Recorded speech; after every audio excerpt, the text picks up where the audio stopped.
Salut à tous, le journal du foot de ce mardi 10 novembre.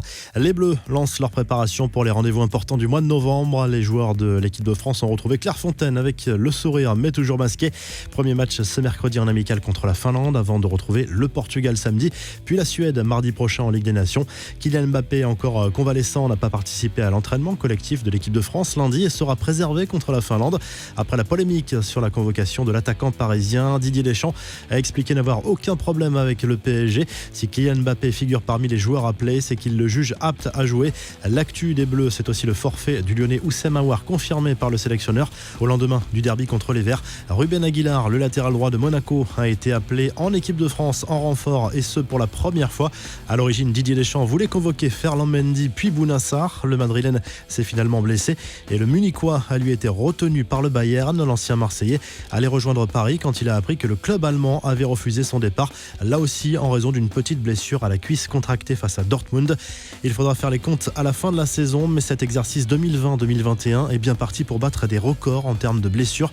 Les infirmeries des grands clubs européens sont particulièrement remplies cette année. Les stars tombent les unes après les autres avec des blessures plus ou moins graves.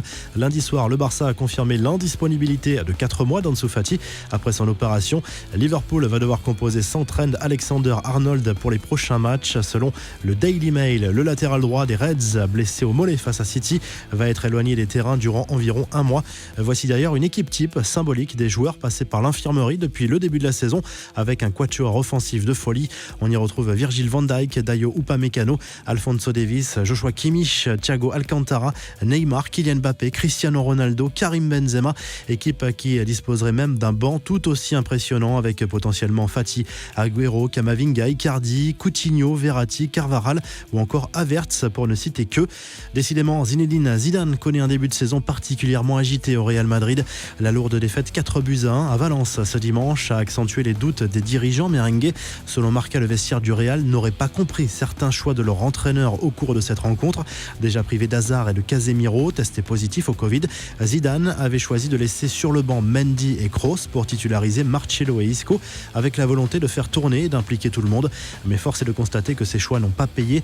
Marca précise qu'il n'y a pas de crise de confiance et que le vestiaire ne lâche pas son entraîneur, mais Zidane n'a plus beaucoup de jokers en main. Les infos en bref, les confidences de Thiago Motta. L'ancien parisien s'est livré dans l'émission Comme jamais, diffusée en intégralité lundi sur RMC Sport 1. L'Italien, reconverti entraîneur, a de nouveau reconnu qu'il se verrait bien un jour sur le banc du PSG, avec lequel il se verrait bien jouer un football ultra offensif. L'ancien milieu de terrain a promis par ailleurs aux supporters parisiens qu'il n'entraînerait jamais l'OM dans le futur. Un comeback en Italie, 10 ans après son départ, Cesare Prandelli va remplacer Giuseppe Iachini sur le banc de la Fiorentina. L'ancien sélectionneur de la Squadra Azzurra a dirigé son premier entraînement ce mardi. Une affaire qui fait les gros titres au Portugal à présent. Les clubs du Benfica Lisbonne et de Santa Clara ont été perquisitionnés lundi dans le cadre d'une enquête pour corruption sportive. Le président du club lisboète est notamment visé par la justice portugaise et ce n'est pas la première fois qu'il est impliqué dans des affaires douteuses. Enfin, Neymar banni provisoirement de Twitch. Le Brésilien a vu son compte suspendu pour une semaine sur la plateforme de jeux vidéo. La star du PSG s'en est amusée sur Instagram en désignant le coupable selon lui, à savoir son coéquipier en sélection Richarlison. Neymar aurait accidentellement diffusé le numéro de téléphone de son compatriote lors d'une partie en direct. La revue de presse, le journal L'Équipe se penche sur le dossier d'un passage éventuel de la Ligue 1 à 18 clubs. Didier Deschamps est pour, comme beaucoup de dirigeants de Ligue 1, pour un allègement du calendrier. Vincent Labrune, le président de la Ligue, a ouvert la porte à une réflexion dimanche dans le JDD. En Espagne, Marca se penche sur les problèmes du Real Madrid avec cette nouvelle blessure confirmée pour Federico Valverde. L'Uruguayen s'est blessé dimanche à Valence et sera absent pendant environ un mois. Cela s'ajoute à la blessure de Benzema alors que le Real connaît un début de saison mitigé. Le journal Sport consacre sa une à Zinedine Zidane, acculé selon lui au Real Madrid. Florentino Pérez lui-même commence à douter en vue de la tournure des événements. La situation n'est pas alarmante sur le plan comptable, mais le club merengue a subi plusieurs déconvenues inhabituelles depuis le début de la saison.